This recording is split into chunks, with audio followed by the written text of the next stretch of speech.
Saúde, amada igreja, com a paz do Senhor, amém? Queridos, eu não sei você, mas eu estou com raiva do capeta hoje. O pastor falou assim: você vai pregar? Eu falei: vou. De madrugada foi uma guerra. Bati 42 graus de febre do nada. Me tremia feito um louco. Passei o dia passando mal. Quando eu estava vindo para cá, eu comecei a passar mal de novo. Minha esposa também. Falei: misericórdia, mas hoje é quinta da...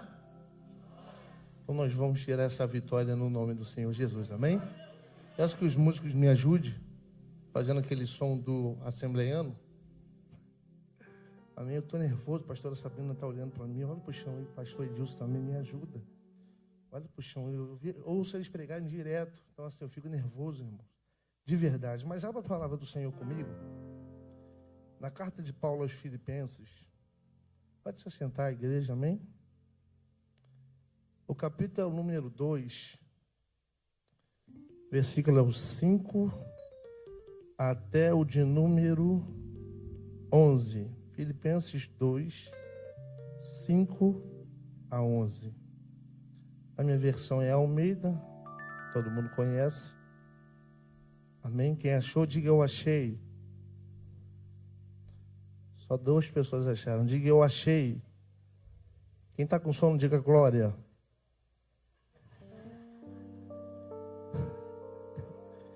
Quem está cansado, dê 2 glória. Irmão, você não tem noção do quanto eu estou cansado. Vim para cá com 39 graus de febre. 39 graus de febre, sentei em casa, antes de sair, eu tentei levantar, falei: meu Deus, que guerra é essa? Achou? Diga amém. De sorte que haja em vós o mesmo sentimento que houve também em Cristo Jesus, que sendo em forma de Deus, não teve por usurpação ser igual a Deus, mas aniquilou-se a si mesmo, tomando a forma de servo, fazendo-se semelhante aos homens, e achado na forma de homem, humilhou-se a si mesmo, sendo obediente até a morte de cruz. Pelo que também Deus o exaltou soberanamente e lhe deu um nome que é sobre todo nome, para que ao nome de Jesus se dobre todos os joelhos que estão nos céus e na terra e debaixo da terra, e toda língua confesse que Jesus Cristo é o Senhor, para a glória de Deus Pai. Amém? Pode sentar a sua Bíblia aí, bota ela aí. Vamos ler comigo algumas passagens. Queridos, toda a carta ou todo o Novo Testamento, ele é algo que está acontecendo. Nada foi escrito sem que algum problema não tivesse acontecendo. A demanda do Novo Testamento, ela se dá exatamente porque está havendo problemas no que diz respeito à fé da igreja. Os evangelhos têm intenções teológicas bastante intensas e poderosas. Você pega os primeiros 3 evangelhos da sua Bíblia e você vai encontrar uma variedade de distinções e ênfases importantes. Você vai pegar o Evangelho de João e você já vai ver um começo diferente daquilo que você encontra nos primeiros 3 evangelhos, conhecido como evangelho sinóticos, que significa visto sob a mesma ótica. Isto é, se você compará-los, você vai entender que eles falam da mesma coisa e alguma coisa ou outra muda em de respeito àquilo que ele quer fazer ou a insinuação que ele quer dar para o seu leitor. Por exemplo, o Evangelho de Mateus, a gente conhece a história de Mateus como a genealogia. A genealogia de Mateus é diferente da genealogia do Evangelho de Lucas. Por quê, pastor? Porque há uma intenção. A intenção de Mateus é uma e a intenção de Lucas é outra. Enquanto Mateus liga Jesus a Abraão, Lucas a Adão, Lucas liga Jesus a Adão. Ou seja, ambos querem enfatizar o seguinte: olha, Deus tem pertencimento no que está acontecendo com vocês. Deus está escrevendo para vocês aquilo que está se passando.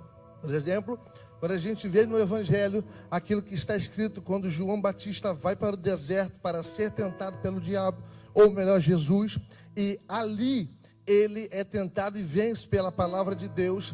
Está acontecendo nesse momento algo muito interessante. O que é, pastor? A igreja está tendo um ataque de palavras. A igreja agora que se converteu, os prosélitos, os judeus que se converteram, os gentios hebreus que se converteram, aqueles que eram vindo até a palavra do Senhor, estão tendo embates muito grandes pela sua fé, que agora estão professando. E eles precisam de uma resposta. Qual é a resposta? Será que Jesus tem de fato ligação comigo? Será que de fato Jesus tem o quê de uma causa comigo? Será que de fato a mensagem que foi pregada por ele e pelos seus apóstolos ainda continua viva até os dias de hoje, uma vez que Jesus não está mais presente? Agora os apóstolos precisam responder a demandas importantíssimas, demandas essas que a gente vai encontrar no Evangelho de Mateus. O seguinte: olha, Jesus vence no deserto, mas ele vence pela palavra de Deus. Ele vence sabendo que a palavra de Deus, ela é mais importante e poderosa e não pode ser deturpada daquilo que ela foi enviada para fazer. Ainda que Satanás tenha intentos ardilos para tentar torcer a palavra do Senhor, a Bíblia diz que Jesus resistiu firme às tentações na palavra do Senhor. Assim é como o evangelista quer dizer aqueles que estão sofrendo ataques de palavra pela sua fé no seguinte: esse Jesus que vocês acreditaram na verdade é mentira. Esse Jesus que vocês acreditaram na verdade, ele morreu, ele não ressuscitou nada. Esse Jesus que vocês acreditam na verdade é um Jesus que não tem um quê de vocês. Mas os evangelhos respondem que não. Jesus, ele vence e se mantém firme na palavra do Senhor. E aqui nós já temos uma parte importante. Todas as vezes que nós nos lembrarmos aquilo que estamos vivendo ou a forma que estamos passando, nós devemos resistir pela palavra de Deus. Pois Jesus respondeu no Evangelho de Mateus que ele tem parte com os judeus perseguidos, mas também respondeu no Evangelho de Lucas que ele tem parte com todos aqueles que estão na palavra da fé do Senhor, e por isso não pode voltar atrás, porque a salvação se manifestou na cruz do Calvário, e uma vez que ela se manifesta, o crente não pode voltar atrás. E se ele não tem ninguém para olhar, se ele não tem ninguém para se apegar, quando ele olha para Jesus no deserto, ele tem a certeza que ele pode vencer as palavras ao contrário, ele pode vencer as tribulações, porque Jesus mostrou que deserto é lugar de vencer pela palavra do Senhor. Oh glória, oh glória, oh glória. Deserto é lugar de se manter firme na palavra do Senhor. Satanás aparece, lança a palavra, não vai dar certo. Teu marido não vai mudar, tua família não vai dar certo, a tua empresa não vai andar para frente. Mas Jesus está dizendo: ei, esse deserto, manter firme a sua fé, manter firme a sua convicção. Vença no deserto da tua história. Vença hoje, vença amanhã, vença todos os dias, porque ele tem a palavra sobre a tua vida.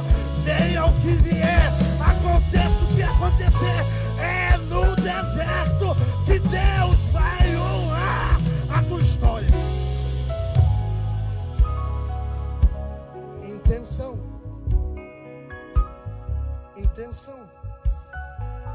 Paulo, quando escreve essa carta, ele tem uma intenção.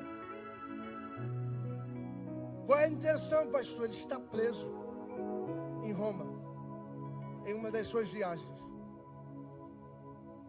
E a Bíblia diz que Epafrodito, que foi o enviado da igreja aos filipenses até o seu cárcere, para levar a ele donativos e provisão em dinheiro para o seu ministério enquanto preso em Roma. A Bíblia diz que ele escreve essa carta para, primeiro, comunicar à igreja que Epafrodito de fato chegou com a provisão que ele precisava. A segunda situação que ele declara nessa carta é que Epafrodito foi até o fim, a ponto de colocar a sua vida em oportunidade de morte, mas ele foi o homem da missão, que foi até o final para entregar ao missionário do Senhor que estava preso aquilo que ele precisava para o ministério dele continuar em Roma. Perceba que mesmo preso, Paulo está falando de alegria. Essa carta fala de alegria no capítulo 2 ao capítulo 4, pelo menos 6 vezes. Ele fala de alegria, de ficar alegre, de ter alegria. Mas como é que eu falo de alegria, pastor, se eu estou preso? Como é que eu falo de alegria se eu estou num cárcere? Como é que eu falo de alegria se eu não posso expressar a minha fé? Como é que eu falo de alegria se eu não tenho como botar para fora aquilo que Deus colocou na minha vida? Mas Paulo nos ensina nessa carta que a prisão que os homens podem nos colocar jamais poderão apagar a chama do Espírito Santo acesa na minha e na sua vida. Paulo está dizendo: olha, ainda existe Epafrodito disposto a ir de um lugar para o outro, aonde eu não posso ir, mas tem a causa na mão. Ele não se importa com a sua vida, mas ele leva a semente do Evangelho. Eu quero encontrar essa noite aqui Epafroditos. Eu quero que Deus derrame essa noite a unção de Epafrodito. A missão vem antes daquilo que nós precisamos. A glória de Deus é maior daquilo que nós precisamos hoje.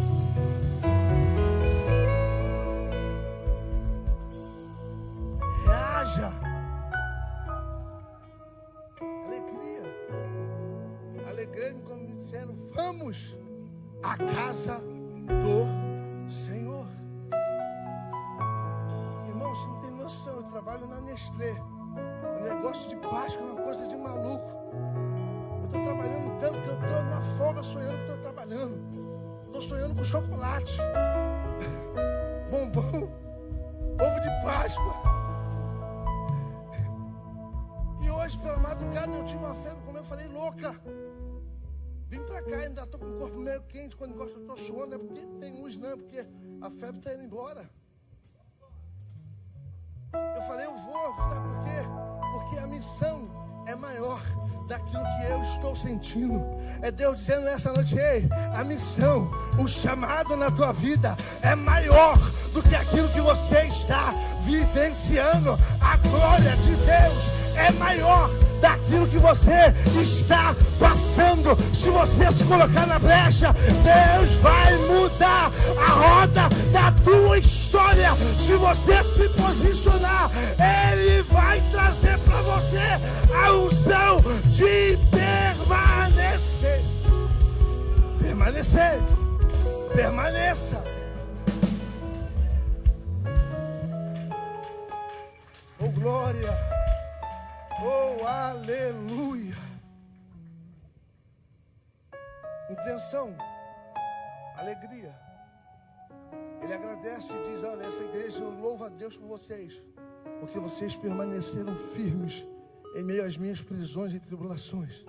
Eu sou tão grato a Deus, porque eu sei que nem em Corinto ou em Colossos eu encontrei uma igreja tão fiel como vocês são no meu ministério e na minha vida. Não que eu precisasse de alguma coisa, porque Ele diz: eu sei contentar-me com o que tenho, eu sei ter fartura, sei ter nada, eu posso por isso todas as coisas naquele que me fortalece. Ele está dizendo: não é aquilo que você traz, mas é porque você traz para mim. Não é aquilo que você entrega como que por obrigação, mas é porque vocês se importaram comigo para trazer a oferta para aquilo que eu precisava. Eu estou tão alegre, eu estou tão feliz, que ainda que eu esteja preso no cárcere em Roma, na verdade, irmãos, está se cumprindo sobre a minha vida a palavra de Atos capítulo 9, quando eu fui para Damasco e no caminho Jesus apareceu.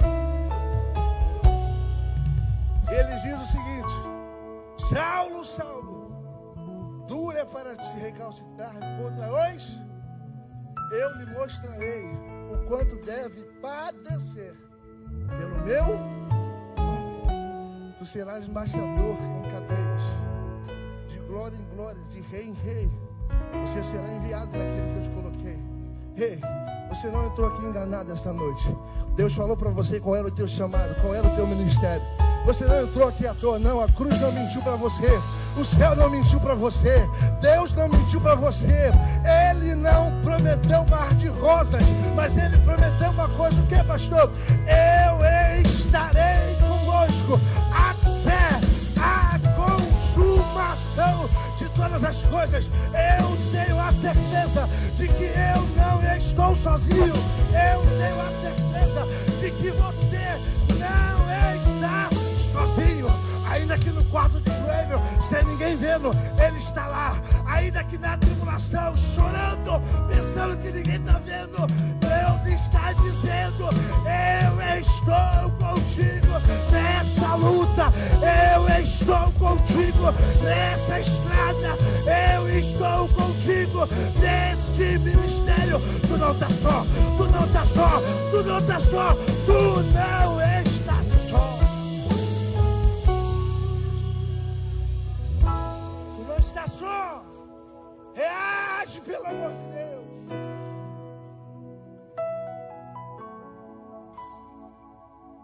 E agora, pastor, ele diz o seguinte: agora eu quero declarar algo importante para vocês. De sorte que haja em vós o mesmo sentimento que houve também em Cristo Jesus, que sendo em forma de Deus, não teve por usurpação ser igual a Deus. Ele diz no que diz respeito a servir a Deus aqui. O contexto é esse. Ele diz: se há alguma coisa que possa ser levado em conta sobre como ser crente, não é olhando para mim. Eu sou falho, irmãos. Sempre estou chegando atrasado, o pastor reclama comigo, manda mensagem. Já está vindo, vaso. É difícil arrumar as crianças e sair com todo mundo. Vambora. Se você olhar para o pastor, tu vai ver defeito. Se você olhar para os pastores, você vai encontrar defeito. Mas Paulo diz: olha para Jesus e que haja em vós o mesmo sentimento que houve também em Cristo Jesus, que sendo na forma de Deus, não teve por usurpação ser igual a Deus. Ele diz: Jesus era o Todo-Poderoso, Ele era o Deus encarnado, mas Ele se esvazia a tal ponto de habitar um corpo humano e se fazer um como nós. E a forma que Ele se porta em sentimento perante a Deus é uma forma de entrega missional à obra da cruz do Calvário e a promessa e o chamado que Deus, o Pai, estabeleceu para Ele. A forma que Deus está falando essa noite é: se não há ninguém que te socorre, se não há ninguém para você olhar no que diz respeito à tua vida, ao teu chamado, ao teu ministério, de sorte que haja em vós o mesmo sentimento que houve em quem? Em Cristo Jesus. Se esvazia, tira um pouco de você, sai um pouco desse copo cheio e começa a esvaziar o teu copo, para que Deus comece a encher a tua história. O sentimento que haja em vós, irmãos, o mesmo sentimento que houve também em Cristo Jesus. Olha que coisa linda. O desejo de Jesus era falar com todo mundo. Ele parava para falar com gente que ninguém queria. Ele ia para lugares que ninguém queria ir. Ele conversava com gente que era da sociedade deixado para lá. Jesus se importava com quem chorava. Jesus se importava com pessoas que ninguém tinha importância. Ele parava, ele ouvia, ele escutava, ele dizia: do que tu precisa? Diga para mim. O meu sentimento, além de servir a Deus, é sentir a tua dor e aquilo que você está sentindo. Jesus, na sua missão, não abandonou ninguém e não ficou com seu ego inflado, mas a palavra grega kenosis significa esvaziar-se da sua própria glória, não deixando de ser divino, mas suprimindo a sua glória, para que todos aqueles cheguem a Ele e entrem na a sua presença. É Paulo dizendo, olha, se ele como Deus foi disponível para todos aqueles que chegaram até ele, quanto mais nós que somos mortais, precisamos como igreja estar disponíveis para a obra do ministério, tendo o sentimento que o reino precisa avançar, que a igreja precisa seguir, que haja em nós o sentimento de unidade.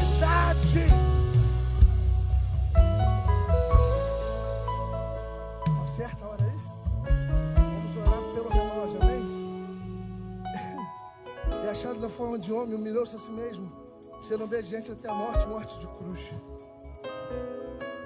Além do sentimento de servir, ele foi obediente até a morte, e morte de cruz.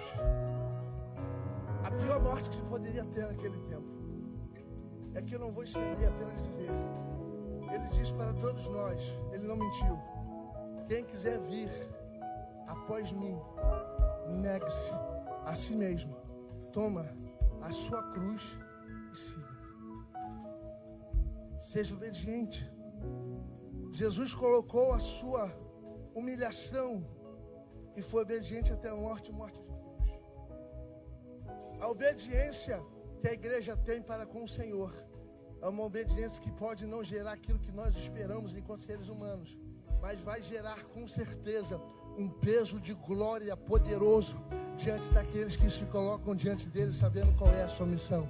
Quando a igreja ora com esse sentimento, quando a igreja entende o porquê está fazendo as coisas, quando nós entendemos, Marcos, o porquê estamos aqui, é quando começa a virada de chave na nossa vida.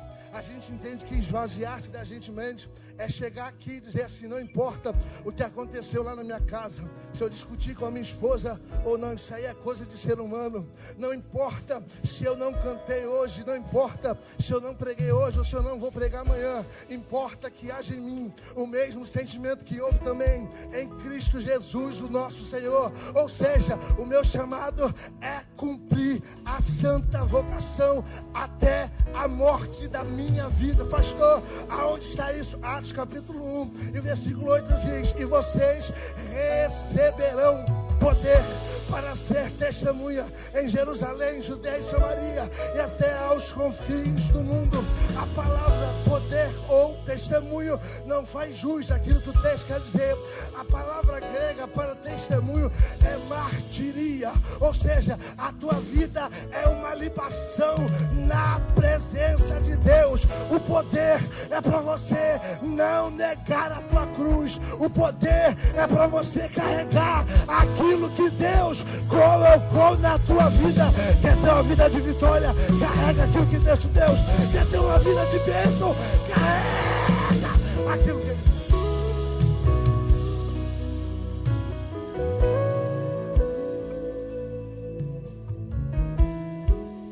para que o nome de Jesus, pelo que Deus também o exaltou soberanamente, Ele deu um nome que é sobre todo nome, para que ao nome de Jesus se dobre todos os joelhos que estão nos céus e na terra e debaixo da terra, e toda a língua confessa que Jesus Cristo é o Senhor, para a glória de Deus Pai. Ele diz: olha, a missão de Jesus foi tão poderosa, o sentimento e a obediência e o serviço em amor pascal na cruz, que Deus deu um nome a Ele que é acima de todo nome.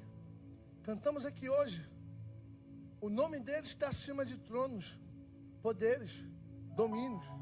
Não há nada que não se dobre diante do poder do nome de Jesus Cristo.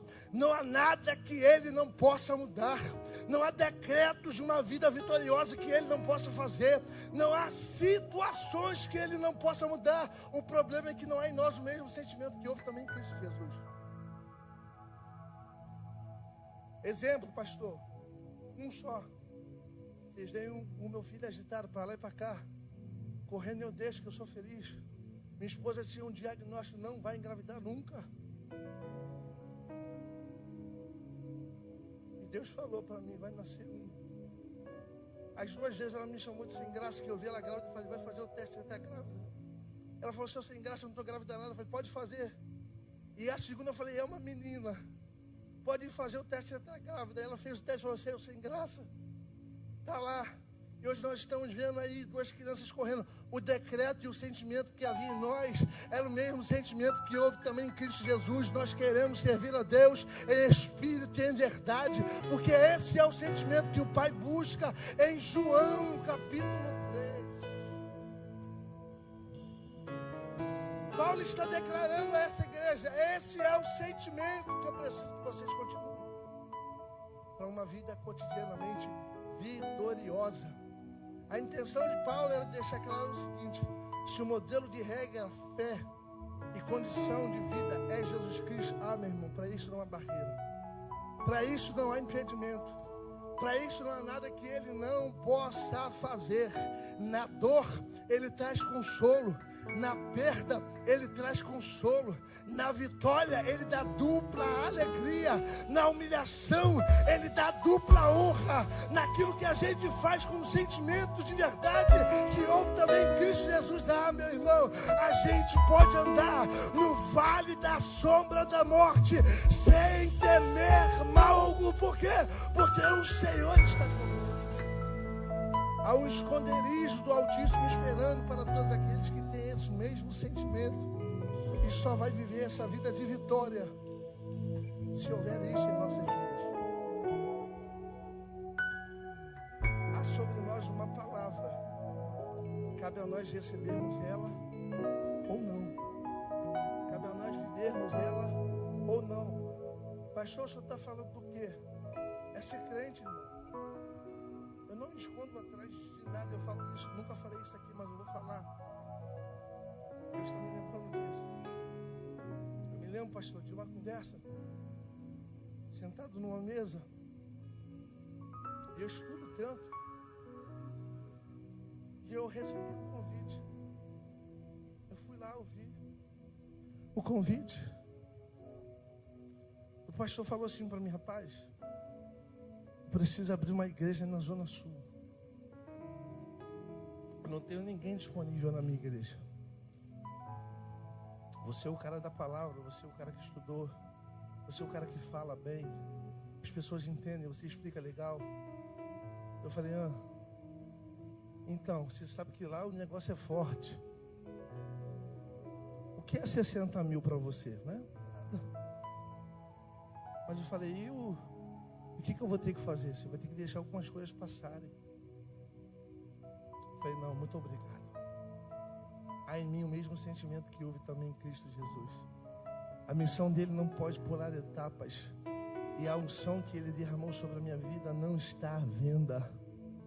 Aquilo que ele colocou sobre a tua vida foi um preço muito bem pago, e um preço de cruz, um preço de sangue, um preço que trouxe sobre você algo poderoso e extraordinário, que move o céu e move a terra, que move todas as coisas a teu favor, que muda a história e decreta a vitória pela oração de um justo, que pode muito em seus ofeitos, pode mudar sim a realidade da tua vida. Intenção. Paulo está falando: olha, perceba que a alegria minha é saber que vocês estão firmes, constantes, abundantes, não se desviaram. Obrigado pelo donativo que vocês me trouxeram. Eu até tinha um pouco aqui ainda, nem precisava trazer tanto, na verdade estou cheio, e abastado estou. Receba com honra Epafrodito, porque ele não teve a sua vida por ser algo importante, mas antes, pela causa do Evangelho, se colocou a ponto de morte. Ele está bem, não temo. Ele vai voltar, e voltou com essa carta à igreja dos Filipenses. A Bíblia diz que Paulo ensina a eles, mais uma vez, o seguinte: se vocês olharem para Jesus, vocês não vão ver mais nada à volta de vocês. Os problemas virão, e vocês vão olhar como Jesus olhou. Quando Satanás aparecer, você vai lembrar como é que deve responder, porque houve um sentimento nele de resposta à ordem de Deus e de não deturpar a palavra, de saber a ciência daquilo que o inimigo estava trazendo. É Deus dizendo essa noite: eu estou te dando ciência daquilo que está acontecendo sobre a tua vida, para que você não caia em laço de Satanás na tua vida, para que você não aceite ofertas que não são minhas, para que você não aceite convites que não são meus. Olhe para Jesus. e vocês verão algo extraordinário.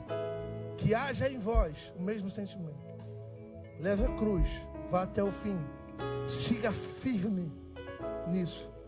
E no serviço não tem ninguém maior do que Ele. Olha para Ele. Ele era Deus, se esvaziou, se fez homem e nos mostrou que nenhum ser humano pode se exaltar na presença dEle. Ninguém pode orar com autoridade, dizendo: Deus, se tu não fizer, eu não vou mais fazer isso, eu não vou mais fazer aquilo. Se esvazia de você, bota quem você é de verdade, fala para Ele quem nós somos de verdade. Aquela oração quando você entra no quarto, fala: Senhor, eu não aguento mais, é isso. É você e Ele dizendo: Senhor, é isso, aquilo outro. Chora, mas fala para Ele, e que haja em vós o mesmo sentimento, a mesma fé e a mesma esperança, em nome de Jesus. E que Deus os abençoe. Eu agradeço a oportunidade em nome de Jesus.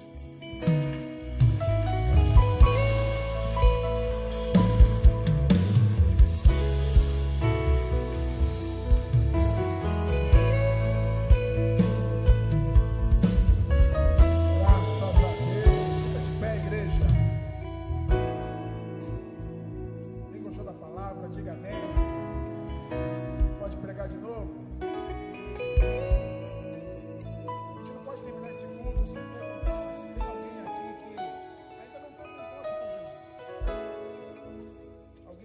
Faz parte de nenhuma igreja, alguém que está aqui que ainda não aceitou Jesus. Tem alguém aqui que ainda não se entregou para Jesus? Alguém aqui que ouviu essa palavra, ouviu essa mensagem, mas ainda não se decidiu a estar com Jesus? Todos que aqui estão, todos são evangélicos, todos são.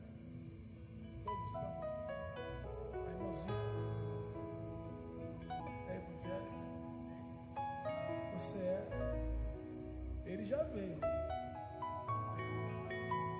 Falta você. Quer decidir hoje? Você gostou da palavra? A palavra tocou no seu coração? Tudo aqui, esse ambiente todo aqui, ó, preparado para pregar para você.